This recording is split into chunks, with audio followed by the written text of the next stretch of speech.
Θα περάσουμε στην κυρία Μαρία Ξητάκη. Είναι εδώ μαζί μας.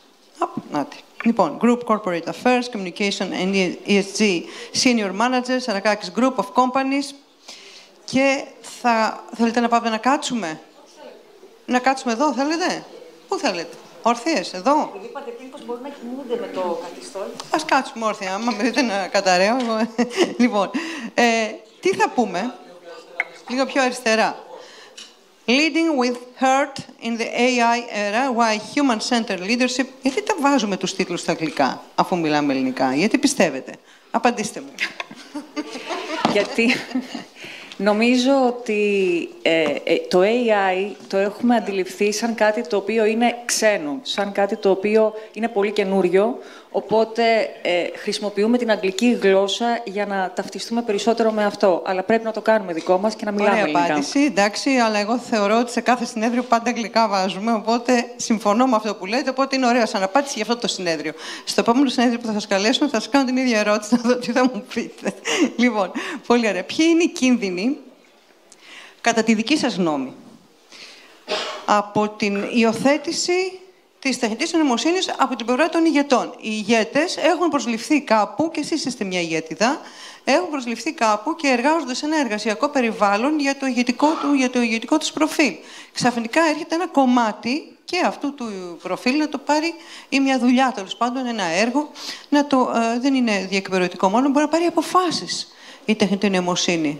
Εγώ πολλές φορές ρωτάω το ChatGPT πιο πολύ για να γελάσω, αλλά αυτό θα έρθει, έχει έρθει ήδη. Υπάρχει κίνδυνος ή θα έχει περισσότερο χρόνο ο ηγέτης για άλλα πράγματα πιο σημαντικά, όπως λένε? Ποια είναι η πλευρά, εσείς που είστε στο σκοτεινή πλευρά του φεγγαριού ή στη φωτεινή? Εγώ είμαι στην φωτεινή πλευρά και είμαι πάρα πολύ αισιόδοξη πάντα. Και γι' αυτό θεωρώ ότι θα πρέπει να υπερισχύσει ο ανθρώπινος παράγοντας και να μην εκλείψει ποτέ η ανθρώπινη νοημοσύνη, παρόλο που η τεχνητή νοημοσύνη ξεκίνησε και φτιάχτηκε με σκοπό να προσομοιάσει στην ανθρώπινη νοημοσύνη, έτσι. Τώρα, οι κίνδυνοι που υπάρχουν όμως και που ελοχεύουν είναι πάρα πολλοί, δυστυχώς.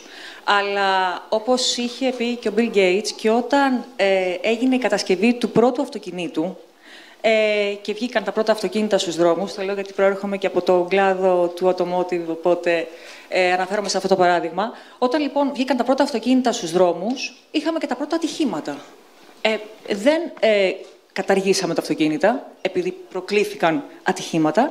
Αντιθέτως, δημιουργήσαμε κανόνες, κανονισμούς, κώδικα οδικής κυκλοφορίας. Έπρεπε να παίρνουμε δίπλωμα οδήγησης, προκειμένου να συνυπάρξουμε με κάτι το οποίο λειτουργεί διευκολυντικά στη ζωή μας. Αντίστοιχα, ένα τέτοιο εργαλείο είναι και η τεχνητή νοημοσύνη.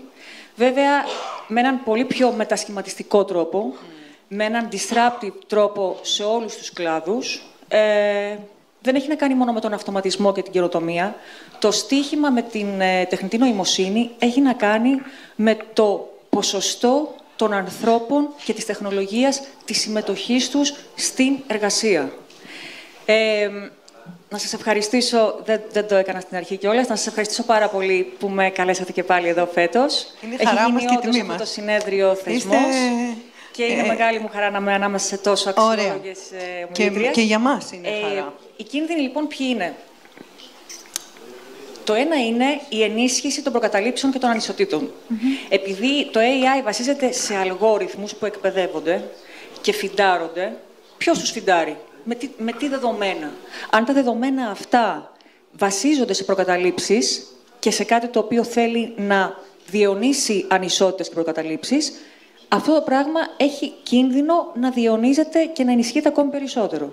Μετά το κομμάτι του privacy, της ιδιωτικότητας, της χρήσης των προσωπικών δεδομένων, γιατί είναι τόσο μεγάλος ο όγκος των δεδομένων που χρησιμοποιούνται, οπότε το κατά πόσο χρησιμοποιούνται αυτά τα δεδομένα για καλό σκοπό ή για κακό σκοπό, γίνεται κατάχρηση αυτών των δεδομένων. Και επίσης, κατά πόσο υπάρχει, γιατί στους οργανισμούς και στην κοινωνία ευρύτερα, όταν έρχεται κάτι πολύ καινούριο, αυτή η αλλαγή μεγάλη προκαλεί ανασφάλεια. Τι είναι αυτό το οποίο ανατρέπει την ανασφάλεια και χτίζει εμπιστοσύνη? Είναι το να γνωρίζεις τι συμβαίνει, ποιοι είναι οι σκοποί του, ποιες είναι οι διαδικασίες, ποια είναι τα αποτελέσματα και για ποιο σκοπό. Είναι δηλαδή το explainability, η επεξηγησιμότητα του AI. Όταν λοιπόν υπάρχει ξεκάθαρος σκοπός των διαδικασιών και του αποτελέσματος των AI εργαλείων, αυτό δημιουργεί εμπιστοσύνη και ασφάλεια στους ανθρώπους και στους οργανισμούς. Βέβαια, πολλοί άλλοι κίνδυνοι έχουν να κάνουν και με τις οικονομικές ανισότητες, γιατί φυσικά το AI έρχεται να αντικαταστήσει κάποιες θέσεις εργασίας, να αυτοματοποιήσει κάποιες διαδικασίες, που σημαίνει ότι θα καταργηθούν κάποιες θέσεις εργασίας και αυτό προκαλεί ανασφάλεια στους ανθρώπους. Την ίδια στιγμή όμως δημιουργούνται πάρα πολλές άλλες θέσεις εργασίας. Περιβαλλοντικοί παράγοντες. Μέχρι να γίνει η μετάβαση, προφανώς θα χυθεί αίμα. Περιβαλλοντικοί παράγοντες, διότι γίνεται πολύ μεγάλη χρήση ενέργειας για τα data centers και για την δημιουργία των αλγορίθμων. Απ' την άλλη όμως το AI μπορεί να χρησιμοποιηθεί με πάρα πολύ επιτυχημένο τρόπο στο να μειώσουμε CO2 emissions. Άρα, ξέρετε, πάντα στα εργαλεία, όπως και στο μαχαίρι, μπορείς να το χρησιμοποιήσεις για να κόψεις χόρτα και να φας, μπορείς να το χρησιμοποιήσεις για να σκοτώσεις. Ένα θέμα το οποίο δεν έχουμε πει, δεν ξέρω όμως αν τα γνωρίζετε πολύ καλά αυτά τα θέματα, είναι ότι οι εφαρμογές τεχνητής νοημοσύνης, θα μιλάω πιο δυνατά, αν θέλετε, ακούγεστε όταν μιλάτε, οι εφαρμογές τεχνητής νοημοσύνης δεν πληρώνουν, δεν καταβάλουν πνευματικά δικαιώματα. Και ακριβώς προχτές, όλες οι αγγλικές εφημερίδες, οι βρετανικές εφημερίδες βγήκαν με κοινό πρωτοσέλιδο. Δεν ξέρω αν το είδατε, αν το αντιληφθήκατε, εναντίον των εφαρμογών τεχνητής νοημοσύνης, γιατί τους παίρνουν ιδίως οι νέες εφαρμογές τεχνητής νοημοσύνης. Άμα βάλετε αναζήτηση ή βαθιά έρευνα, μπείτε στο ChatGPT ή μπείτε στο Gemini, μπείτε σε αυτές τις εφαρμογές και πες βαθιά έρευνα και σου λέει από πού τα πήρε, δεν πληρώνει μία δραχμή σε μένα που το έγραψα. Εγώ λοιπόν το έγραψα από μένα, επειδή είμαι δημοσιογράφος, έτσι το λέω γι' αυτό. Δεν μου πληρώνει, δεν μου καταβάλει εμένα ή στον εργοδότη μου πνευματικά δικαιώματα. Το ίδιο μπορεί να κάνει, εάν θέλει να προσομοιάσει, τέλος πάντων, κάποια λειτουργία, ας πούμε, του ομίλου από τον οποίο προέρχεστε. Είναι θέμα ηθικής διαφάνειας και κανονισμών. Ακριβώς. Οπότε, αυτό είναι... Αυτό που είπατε πριν είναι πολύ σημαντικό και δεν το είχα σκεφτεί στην δεύτερη βιομηχανική επανάσταση και στην πρώτη που υπήρχε το αυτοκίνητο. Όταν έγιναν τα ατυχήματα και τα δυστυχήματα, δεν σταμάτησαν να κατασκευάζουν τα αυτοκίνητα, απλώς θωρακίσανε την ασφάλεια των αυτοκινήτων και επίσης εκπαίδευσαν καλύτερα τους οδηγούς. Το ίδιο πρέπει να γίνει τηρουμένων των λογιών στην τεχνητή νοημοσύνη. Ακριβώς. Απλά εδώ τίθενται και κάποια ηθικά ζητήματα που δεν τα είχαμε, ας πούμε, στην περίπτωση του αυτοκινήτου, μια και το αναπτύσσουμε παραπάνω. Τίθενται πολλά ηθικά θέματα και διλήμματα.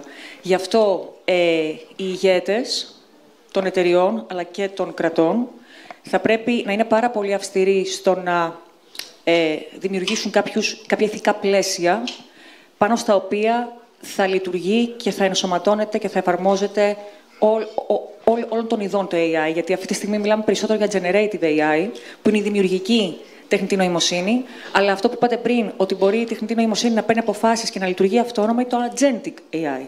Εκεί παίρνει αποφάσεις μόνη της. Σε κάποιες δεκαετίες θα έχουμε το Artificial General Intelligence, την γενική τεχνητή νοημοσύνη, που εκεί πλέον θα μπορείς με δυσκολία να διαχωρίσεις τον άνθρωπο από την τεχνητή νοημοσύνη, γιατί θα έχει πλέον και γνωστικές ικανότητες. Για να σας κάνω την τελευταία ερώτηση και θέλω να είναι προσωπική. Λοιπόν, επειδή εκπροσωπείται έναν όμιλο που έχει εξαιρετικές μάρκες, δεν θα κάνω διαφήμιση αυτοκινήτων, που είναι και πρωτοπόρα μία από αυτές στην τεχνητή νοημοσύνη και στην αυτόνομη πλοήγηση, σωστά το λέω? Για τη Honda μιλάτε. Ναι. Λοιπόν, και τη Volvo. Έχετε και τη Volvo, βέβαια. Λοιπόν, θέλω να σας ρωτήσω, τι θα προτιμούσατε αν σας έλεγαν ότι έχετε ένα αυτοκίνητο Volvo το οποίο είναι αυτοκινούμενο και πρέπει να σας πάει στη Θεσσαλονίκη και έχετε και έναν κοιμισμένο 70χρονο ή 80χρονο οδηγό, ένα που νηστάζει, ή έναν άνθρωπο ο οποίος έχει πιει. Ή βάλτε και όσους ρόλους, ή ένα θυμωμένο άνθρωπο. Τέλος πάντων, βάλτε κάποιους ρόλους που είναι επικίνδυνοι για την πλοήγηση. Θα εμπιστευόσασταν σήμερα ένα αυτοκίνητο το οποίο σας εγγυάτο, ή σε 10 χρόνια σας εγγυάτο απόλυτη ασφάλεια, έχοντας λύσει και τα προβλήματα βιοειθικής, το ποιον θα πατήσει τη γάτα ή τη γιαγιά, έτσι. Γιατί έχουμε και τέτοια θέματα, αν θα πατήσει τη γάτα ή τη γιαγιά, όλο αυτό ακούω. Έχω τη χαρά να εκπροσωπώ έναν όμιλο που εκπροσωπεί εταιρείες που έχουν κάνει πάρα πολύ πρωτοποριακή δουλειά σε θέματα ενεργητικής και παθητικής ασφάλειας. Οπότε, επειδή δημοσιεύσαμε και την πρώτη έκθεση βιώσιμης ανάπτυξης πέρυσι, όπου έχουμε δημοσιεύσει μηδενικά ατυχήματα για τα οποία να ευθύνονται δικά μας οχήματα. Άρα το θέμα ασφάλειας είναι πάρα πολύ σημαντικό. Οπότε στις περιπτώσεις που αναφέρατε, δεν θα εμπιστευόμουν καθόλου τον άνθρωπο. Δεν θα τη δείτε στη Θεσσαλονίκη ποτέ με αυτούς τους οδηγούς, την κυρία Ξητάκη. Φυσικά και θα εμπιστευόμουν την αυτόνομη οδήγηση. Ναι. Θα την εμπιστευόσασταν. Φυσικά. Ούτε ένα κινησμένο οδηγό θα ήθελα, ούτε έναν πάρα πολύ ηλικιωμένο, ο οποίος ίσως να μην έχει τα reflex που χρειάζονται για να μπορέσει να με πάει ασφαλώς. Συμφωνώ απολύτως. Θέλω απλά να συμπληρώσω σε αυτό, επειδή το κομμάτι της ηγεσίας και της ενσωμάτωσης του AI στους οργανισμούς προέρχεται από τη διοίκηση. Είναι lead by example, δηλαδή οι ηγέτες και οι managers είναι υπεύθυνοι γι' αυτό. Είμαι πολύ μεγάλη υποστηρίκτρια του servant leadership. Είναι τα στοιχεία της ηγεσίας, τα χαρακτηριστικά της ηγεσίας, τα οποία πρέπει να εκπαιδεύσουμε τους ανθρώπους, πρέπει να τους ευαισθητοποιήσουμε πάνω σε αυτά περισσότερο από ποτέ. Δηλαδή, της ηγεσίας η οποία λειτουργεί υποστηρικτικά, λειτουργεί με συμπόνια και ενσυναίσθηση, η οποία ακούστηκε πάρα πολύ σήμερα, αλλά της ηγεσίας η οποία μπορεί να παραδεχτεί ότι δεν τα ξέρει όλα, ότι μαθαίνει συνεχώς, ότι έχει γενεοδορία των γνώσεων και της σοφίας που έχει απέναντι στις ομάδες. Γιατί δυστυχώς ο κόσμος νιώθει μεγάλη ανασφάλεια για αυτό που έρχεται και για το πώς θα επηρεάσει τη δουλειά του και τη ζωή του. Οπότε το να λειτουργείς με έναν τρόπο και να ηγείσαι της ομάδας σου με έναν τρόπο που είσαι υπηρέτης τους και όχι εξουσιαστής τους, θα βοηθήσει πάρα πολύ τις ομάδες. Ωραία, ευχαριστώ πάρα πολύ κυρία Ξητάκη. Την ευχαριστούμε πολύ.